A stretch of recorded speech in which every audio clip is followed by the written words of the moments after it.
morning, students.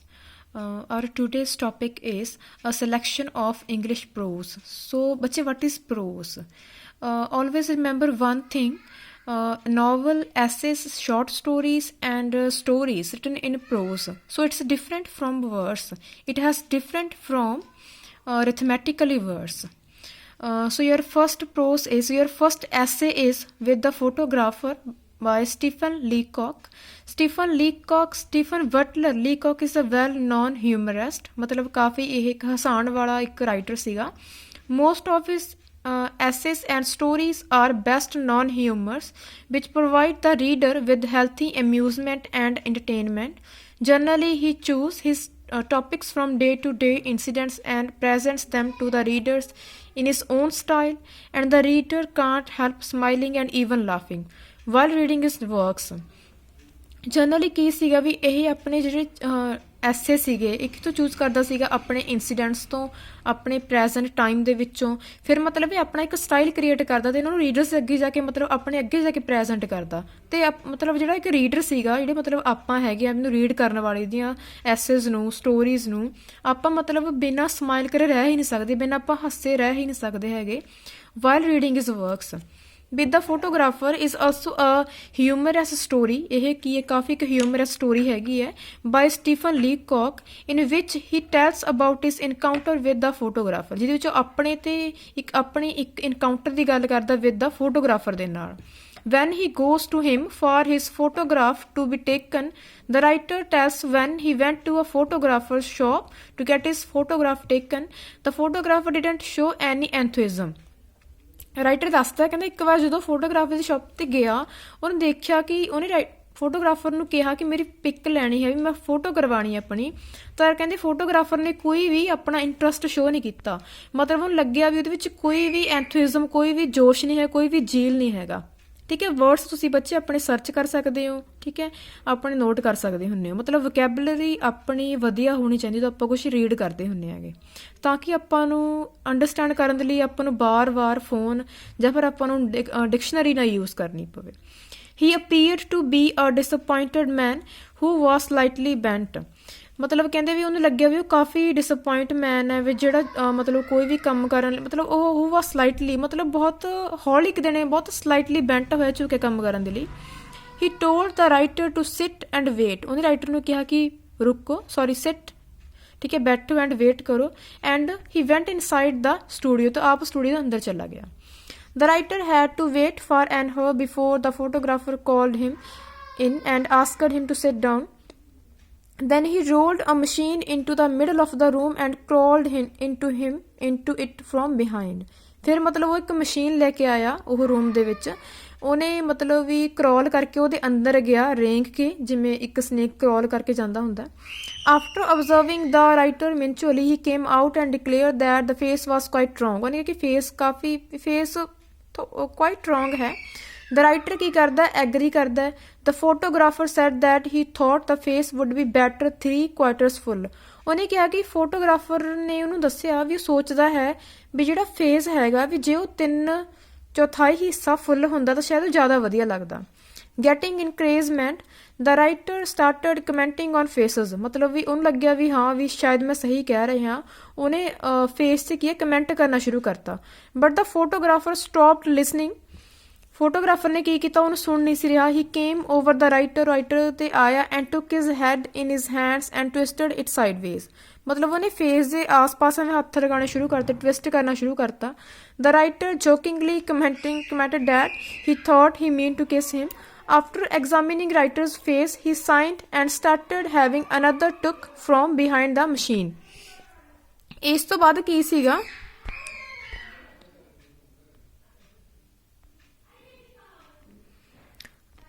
after examining writer's face, he signed and started having another look from behind the machine. Then he commented that ears were bad and told the writer to droop them a little. ਉਹਨੇ ਕਿਹਾ ਵੀ ਜਿਹੜੇ ਉਹਦੇ years ਨੇ ਉਹ ਕਾਫੀ ਮਤਲਬ bed ਨੇਗੇ, ਠੀਕ ਹੈ. ਉਹਨੇ ਕਮੈਂਟ ਕੀਤਾ ਵੀ ਥੋੜਾ ਇਹਦੇ ਵਿੱਚ ਕੁਛ ਚੇਂਜ ਹੋਣਾ ਚਾਹੀਦਾ. After that, he ordered the writer to make different postures with different parts of his body such as eyes, knees, neck and face. The writer got fed up and shouted angrily at the photographer.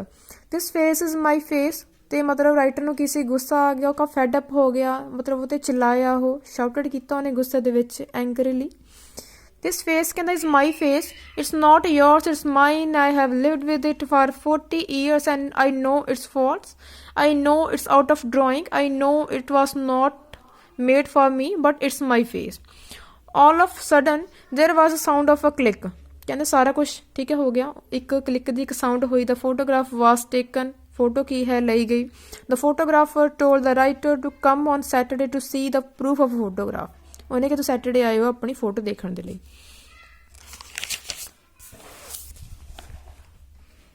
When the writer went to the studio on Saturday, the photographer unfolded the proof of a large photograph and both of them started looking at that seriously. ਹੁਣ ਕੀ ਸੀਗਾ ਵੀ writer studio ਦੇ ਅੰਦਰ ਗਿਆ ਕਿ studio ਗਿਆ sorry on Saturday, ਤਾਂ photographer ਨੇ ਕੀ ਹੈ ਇੱਕ ਪ੍ਰੂਫ ਦਿਖਾਇਆ, ਉਹਦੇ ਵਿੱਚ ਫੋਟੋ ਸੀਗੀ ਠੀਕ ਹੈ, ਮਤਲਬ ਇੱਕ ਸਿਰਫ ਇੱਕ ਨੈਗੇਟਿਵ ਸੀਗਾ।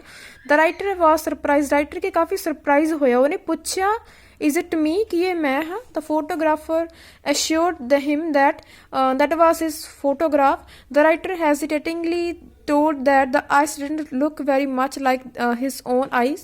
the photographer proudly replied that he had touched them and they looked splendid। Writer ਨੇ ਮਤਲਬ ਪ੍ਰਾਊਡਲੀ ਕਿਹਾ, ਕਹਿੰਦਾ ਵੀ ਥੋੜ੍ਹਾ ਜਿਹਾ ਟੱਚ ਦਿੱਤਾ ਵੀ ਉਹਨਾਂ ਨੇ ਕੁਛ ਨਵਾਂ ਕ੍ਰੀਏਟ ਕਰਤਾ ਉਹਦੇ ਆਈਬਰੋ ਉਹਦੀਆਂ ਆਈਜ਼ ਦੇ ਨਾਲ।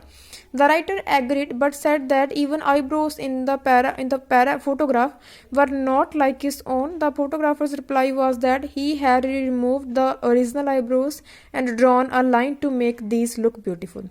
The writer became tense and asked bitterly, what about the mouth? ਉਹ ਕਹਿੰਦਾ ਵੀ ਫੇਸ ਬਾਰੇ ਕੀ ਉਹ ਹੈ ਠੀਕ ਹੈ। The photographer replied that he had adjusted that a little। the photographer had even done something with the ears to make them look more beautiful। ਉਹਨੇ ਕਹਿੰਦਾ ਵੀ ਤੁਸੀਂ ਮੈਂ ਕੁਛ ਈਅਰਸ ਦੇ ਨਾਲ ਵੀ ਕੀਤਾ ਹੋਇਆ ਕੁਛ ਇਹਨੂੰ ਚੇਂਜ ਕਰਨ ਦੇ ਲਈ। The writer Ki C lost his temper and outburst that he came there for a photograph, a picture like his real self, which would have looked like him। ਕਹਿੰਦਾ ਰਾਈਟਰ ਨੇ ਕੀ ਸੀ ਆਪਣਾ ਟੈਂਪਰ ਲੋਸਟ ਕਰ ਲਿਆ, ਹੁਣ ਗੁੱਸਾ ਆ ਰਿਹਾ ਸੀਗਾ, ਉਹਨੇ ਫੋਟੋ ਨੂੰ ਦੇਖ ਕੇ ਕਿਹਾ ਵੀ ਉਹ ਚਾਹੁੰਦਾ ਸੀ ਕਿ ਫੋਟੋ ਸਿਰਫ ਉਸ ਦੀ ਤਰ੍ਹਾਂ ਹੋਵੇ which would have looked like him। he wanted something that would have depicted his face as that looked in the reality। ਉਹ ਚਾਹੁੰਦਾ ਸੀ ਕਿ ਜਿਹੜਾ ਫੇਸ ਹੋਵੇ ਬਿਲਕੁਲ ਰੀਅਲ ਹੋਵੇ ਉਹਦੀ ਤਰ੍ਹਾਂ। he wanted something that his friends might keep after his death to remember him, ਤਾਂ ਕਿ ਜਿਹੜੇ ਫਰੈਂਡਸ ਨੇ ਉਹਦੀ ਡੈਥ ਤੋਂ ਬਾਅਦ ਉਹਨੂੰ ਯਾਦ ਕਰਨ, ਉਹਦੀ ਪਿਕ ਨੂੰ ਦੇਖ ਕੇ ਉਹਦੀ ਫੋਟੋ ਨੂੰ ਦੇਖ ਕੇ। he told the photographer bluntly that he didn't want that he photographer might keep that negative। ਉਹ ਕਹਿੰਦਾ ਵੀ ਇਹ ਨੈਗੇਟਿਵ ਆਪਣੇ ਕੋਲ ਸੰਭਾਲ ਕੇ ਰੱਖੇ because it was a worthless thing for me। ਕਹਿੰਦਾ ਮੇਰੇ ਲਈ ਬਿਲਕੁਲ ਇਹ ਵਰਥਲੈਸ, ਤਾਂ ਉਹਨੇ ਇਹ ਵਾਲੀ ਪਿਕ ਨਹੀਂ ਲੈਣਗੀ। saying so the writer broke into tears and left the studio। ਮਤਲਬ ਇਹ ਦੇਖ ਕੇ ਰਾਈਟਰ ਕੀ ਹੈ ਕਿ ਉਹਦੀਆਂ ਅੱਖਾਂ ਦੇ ਵਿੱਚ ਪਾਣੀ ਆ ਗਿਆ ਤੇ ਫਿਰ ਉਹ ਸਟੂਡੀਓ ਨੂੰ ਛੱਡ ਕੇ ਚਲਾ ਗਿਆ ਠੀਕ ਹੈ। ਹੁਣ ਠੀਕ ਹੈ ਤੁਸੀਂ ਕੀ ਹੈ ਬੱਚੇ ਵੀ ਤੁਸੀਂ ਇਹਦੇ ਵਿੱਚੋਂ ਆਪਣੇ ਇਹ ਵਾਲੇ ਕੁਐਸਚਨਸ ਕਰੋਗੇ, ਤੁਹਾਨੂੰ ਇਹਦੇ ਵਿੱਚ 6 ਮਾਰਕਸ ਦਾ ਇੱਕ ਕੁਐਸਚਨ ਆਏਗਾ ਠੀਕ ਹੈ। ਤੁਸੀਂ ਇਹਦੇ ਵਿੱਚ ਆਪਣੇ ਵੱਲੋਂ ਮਤਲਬ ਆਹ ਵਾਲੀ ਸਮਰੀ ਐਡ ਕਰ ਸਕਦੇ ਹੋ ਠੀਕ ਹੈ। ਨੈਕਸਟ ਕੀ ਹੈ ਵੀ ਤੁਸੀਂ ਵਿੱਚ ਜਿਵੇਂ ਆਹ ਵਾਲਾ ਕੁਐਸਚਨ ਹੈ what is your impression of the photographer ਵਾਲਾ ਕੁਐਸਚਨ ਹੈ and comment on the humour in the essay. So that is very important question for all of you ਠੀਕ ਹੈ। ਵੀ ਨੈਕਸਟ ਕੀ ਹੈ ਵੀ ਜਿਹੜੇ ਮੈਂ ਤੁਹਾਨੂੰ ਨੋਟਸ ਪਹਿਲਾਂ ਦੇ ਚੁੱਕੀ ਆਂਗੀ ਵੋਵਲਸ ਕੌਂਸੋਨੈਂਟਸ, ਤੁਸੀਂ ਇੱਕ ਵਾਰੀ ਆਪਣੇ ਕੋਲ ਰਾਈਟ ਕਰਕੇ ਰੱਖ ਲਓ ਠੀਕ ਹੈ। ਉਸ ਦੇ ਵਿੱਚ ਮਤਲਬ ਉਸ 'ਤੇ ਮੈਂ ਵੀਡੀਓਜ਼ ਬਾਅਦ ਦੇ ਵਿੱਚ ਬਣਾਵਾਂਗੀ ਠੀਕ ਹੈ। ਵੀ ਦੈਨ ਪਹਿਲਾਂ ਆਪਾਂ ਇਹ ਵਾਲੇ ਕਰ ਲਏ ਕਿ ਇਹਦੇ ਵਿੱਚ ਆਪਾਂ ਨੂੰ ਕੁਐਸਚਨਸ ਆਉਣਗੇ, ਤੁਹਾਨੂੰ 3 ਕੁਐਸਚਨ ਆਉਣਗੇ ਔਰ ਤੁਸੀਂ 2 ਕੁਐਸਚਨ ਆਪਣੇ ਅਟੈਂਪਟ ਕਰਨੇ ਹੋਣਗੇ ਇਹ ਵਾਲੇ ਇੰਗਲਿਸ਼ ਪ੍ਰੋਜ਼ ਦੇ ਵਿੱਚ ਓਕੇ।